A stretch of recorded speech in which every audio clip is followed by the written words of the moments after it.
Good morning, everyone. It's the 10th of June 2025. I'm here at St. Margate Beach. Beautiful, fresh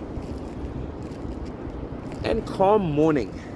But guys, I had a chat here with a local fisherman, and in the next hour there are some heavy and damaging winds expected, starting 75k an hour to gusts of 110 kilometer an hour southwest winds.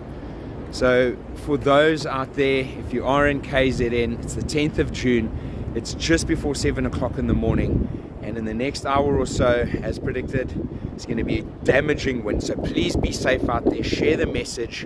For now, it's, as always, beautiful here at St. Margate Beach, but I don't think for long. I mean, the sea is stunning, calm, and got a couple of fishermen making the most of this time that we have before some damaging winds are coming. So please be safe, everyone out there. Be careful on the roads, be careful of debris, trees falling, trucks. Be safe, guys. There's a bit of paradise for now. Stunning morning, but fortunately nature always wins.